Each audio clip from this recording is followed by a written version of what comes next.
Hello everyone, welcome back to the channel. Midyear Mayhem is wrapping up, and while the AP farmers were riding the Zerg trains and dodging taxes, we the true gankers, the snipers, the Robin Hoods of Cyrodiil were out there enforcing order. We didn't get every single tax, but we collected just enough, and in that time I cooked up a deadly gank build that hits like a truck and vanishes like a ghost. If you like stealth, precision, and chaos, this Nightblade Sorcerer subclass hybrid build is for you. So let's go on to the sets. Okay, because they both are medium armor sets, doesn't matter which set you want to put on, it'll be your preference. But we have Defiler, which is an overland in Vardenfell. Right, that set, when you deal critical damage, you summon a hunger that spews poison to all enemies in front of it, dealing 4/1/4/2 poison damage and stunning any mini hit for 5 seconds. This effect can occur every 5 seconds. Keep in mind, there are different campaigns, and followed by your CP and stuff, your stats could go higher than this. So this is just because I'm in the no CP campaign. Then the next one is Scavenging Demise. This comes from Depths of Malator, and because you're using a mythic set, right, you're gonna sacrifice your monster sets. You're not gonna have a two-piece monster set, which is fine. You can use the monster set one piece for whatever you choose to do, weapon and jewelry, and the other one of your choice. For my thing, I want a little weapon, extra weapon and spell damage, so I use the Bulldog. If you need recovery, like let's say mag recovery, you can use one piece of that. If you need resistance, if you need line of stat, maximum health, stamina, that will be your choice. All right. And if by any chance you don't have any of these two sets, now if by any chance you don't have a chance to get any, you can only get one, but you need a replacement, you can easily replace it with, this is optional, Shattered Fate, which is a craftable for flexibility. You could get someone to make it for you. You could probably make it yourself, or you can probably buy it in the guild traders. If any of those three don't apply, then simply, if you have a guild that you're in, ask, and someone I know will have no problem, either selling to you really cheap or just giving it to you in general. With that being said, the traits, because it's all medium armor, we are going to use divines. And as you can see, because you're all medium, you're going to lack a little bit of penetration, and because of that, Armundus is going to be the lever for the penetration boost. If you are using Shatter Fate craftable, you want to run it at least 4 light pieces to 3 medium. Preference will be yours, but I will say about 4 to 3. Your mythic is going to be Wild Hunt Ring. Right, it's because you're sacrificing, I mentioned it again, just in case anybody get confused, sacrificing 1 jewelry slot for major speed. That's what the Wild Hunt is going to give you. Your weapon setup, your front bar is going to be mostly where your Defiler or Scavenging Demise, whichever set you prefer, not on jewelry or body, right? And the back bar is going to be Master Bow. The Master Bow, it could be perfect or not perfect, doesn't really matter, is to amplify the skill poison injection. That's going to add a painful dot pressure to your target. Monster set. Nope, since Wild Hunt takes a jewelry slot, your flex is a 1 piece, and I did mention it again, on either shoulder or helmet to complete your 5-piece set. That will depend on you. And I would recommend, because you have all medium armor, probably put that 1 piece also as light as well, or medium, whatever is your preference. Now keep in mind, just a quick tip, your damage comes from distance, dots, and bursts, but your survivability comes from awareness and speed. Now guys, food and jewelry. Primary food, I personally prefer the Bewitched Sugar Skulls. I like that thick, long line of stats. However, some people may have sustain or other problems. So if that's the case, you can use the primary food Jewels of Misrule. That will sustain some focus on your sustain, such as recoveries. Other options are Bewitched Sugar. Well, I already mentioned that. Smoke Bear Haunch, if you want more stats of recovery. Your jewelry traits are going to be all swift with weapon and spell damage glyphs. Potions, tri-stat potions. That's mostly what I like using. However, every now and then I will use invisibility pods, especially when I have to come out of danger, or for repositioning or fortitude during tight escapes. My attributes and race choice. So what you want to aim for, and this depends on your class and race, other by sets, That's why I don't want to give a straight number, because it really varies. If I tell you, hey, use this, and you're like, hey, this stat was off a little bit, it's because it's situational depending on what class and what you have on, and vice versa, what CP, you know. It's hard to, everyone's a little different. But I would aim an estimate, this is minimum, 20k plus in Magicka, 21k plus in Stamina. Your health, you want to put it as close to 30k as possible. So if you're 28, 29, that's fine. The races that work great is Khajiit, Wood Elf, and Dark Elf. Optional, High Elf, Orc. Balance your stats accordingly. It'll still work. I mean, there really isn't no wrong race you can go with. It's just preference. Another thing to keep in mind is because you're Vampire, right? If you go to Vampire 4, which I love to do because I like the speed burst, but not everybody likes it because it does have a drainish, and sometimes it just gets you out. Vampire will sometimes get you out, or it can get clunky. If that's not your preference, then I would say at least put it as stage 2. I think stage 2 is fair, or stage 3, whichever you feel more comfortable.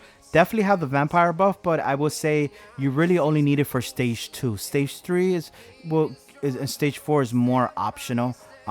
They are sacrifices you give for sustain, but can you do it? Yes, I think for more experience.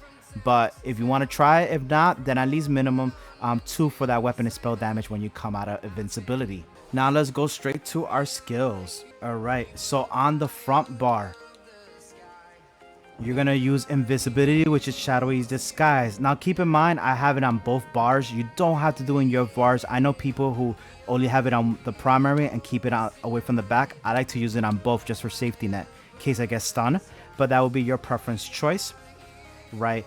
Then your bow is Lethal Arrow. I personally like using Focus Aim because it's a little farther. Because you're using a set like Scavenging Demise or Defiler, whichever you decide a front bar, in order for you to proc it, because keep in mind your back bar is going to use the Master's Bow. So you're proccing your one or two of the sets on your front bar, and the other one might proc automatically no matter what bar you on the back bar, or vice versa. Because of that, this is why we're using Lethal Arrow, because it afflicts minor defile, which reduces their healing, receive, and damage shield strength. Especially those who are shielded. Most of Cyrodiil, especially Sorks, all use shields, so it's a win-win. Streak, to blink and stun people. Keep in mind for this one, you have to learn how to maneuver it. Some people might use it defensive, some people might use it offensive. Because I use a lot Shadow Disguise, I use Streak sparingly, and the reason why, it is really good, but the cost sustain of magic is expensive. So if I had 2 or 3 streaks, forget about it. I'm out of resources. Healing Soul.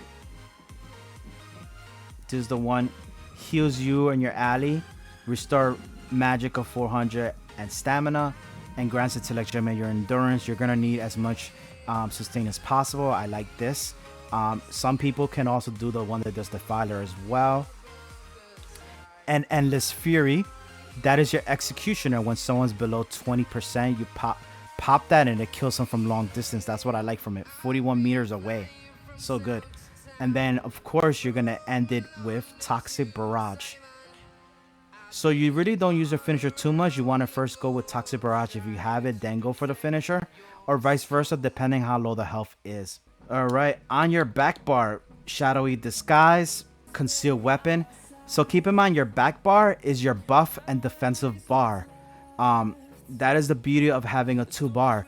It's literally your escape bar, right? So we have Conceal for the speed, and when you get out of stealth, or it definitely off balance and gives you 10% for 15 seconds damage. Stacks with whatever minor or major berserks you have. Poison Injection for your Master's Perfected Bow. And Mirage. Now this one was difficult because this one, I was debating whether to have that one or Hurricane, because Hurricane gives you damage. But after several, like almost 2 weeks, the reason I went with this one, because I realized that the Hurricane, while it is good offensively, it does get you out of stuff a lot of times, and it's so heavy on resources. So this one, I could press it right now. Watch. Doesn't get me out of stealth. And that's beautiful. I could literally be running the whole day and it won't get me out of stealth. Merciless Resolve, I was debating whether to use this one for the buff, damage buff, or Critical Search. They both do really well, but Critical Search is a little bit more expensive. It does have a critical heal. The reason why I went with this one is because passively I could keep it there. It's gonna give me a ton of damage, and I never really have to proc it. At times, back in the days, I used to proc it a lot. It was really good. But what happens is, lately, it's just been clunky. I haven't been liking the way it feels. So I just keep it for the passive. However, there's been situations where I just proc it because it's double proc and kills the enemy. But I just keep it on the bar. Assassination is just so good damage-wise that I just keep it. And of course, my Temporary Guard. Do I really use it? From time to time, but it's more for that slotted game minor protection. Now everybody's throwing dots and poison and things to drain your resources and health. So having a buff bar really helps. The only thing that's really offensive more here, that's not offensive too much buff, is this for the dot applier. Probably can use it as executioner as well, but that's fine. You know, I mean, you need something in your bars regardless. So combo rotation, let's talk about that. Combo rotation. So what you try to do is heavy attack. And what I mean by heavy attack is you're gonna heavy attack pressing poison injection, because that's gonna proc the Master's Bow, follow the Master's Bow and Defiler, followed by when you bar swap, it's whatever set you procced in that set, either Scavenger or Defiler is gonna proc as well.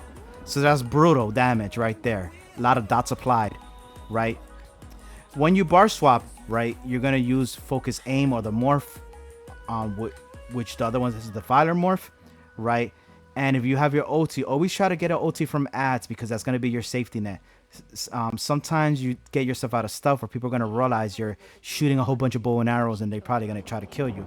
So definitely try to have your OT as much as possible. And you clean it up with whatever tiny little health you have with Endless Fury if needed. Now, if spotted, if by any chance someone spotted you, right? You want to try not a lot of people spot you, because there's a lot of stunners. If they stun you, it's really hard to get from there. But if spotted, use Streak to blink away, Shadowy Disguise to vanish, and Mirage to get that resistance boost. Now, keep in mind, guys, don't overcommit. This build is squishy. Your best defense is use distance, burst, and lots of patience. That is the Nightblade Ninja way. Alright. Your champion points on the blue tree: offense, fighting finesse, master of arms, deadly aim, and thermatage. On the red, which is a survivability tree, a lot of this could be flex, but this is what I like. Celerity, it's going to move faster, live longer. Bastion, it's a bonus versus shields and shield strength, meaning that it just doesn't just enchant your shields, also or increases it, also increases you from doing damage with targets that have shields, which is most of Cyrodiil. Fortify to give the armor boost. Balanced Vitality gives you flat HP boost. Yellow is utility, flex to your preference, sustain, speed, cost reduction, that's up to you. Alright, and that's it, folks. The Robin Hood gank blade build, quick, vicious, and gone before they can hit you back. Perfect for the end of Midyear Mayhem or any Cyrodiil chaos. Leave a like, share with a fellow blade, and drop your craziest gank click below. We are the Shadows, we are the tax collectors, we are the Nightblades. See you in Cyrodiil, guys. Until next time, and don't forget to subscribe. Thank you.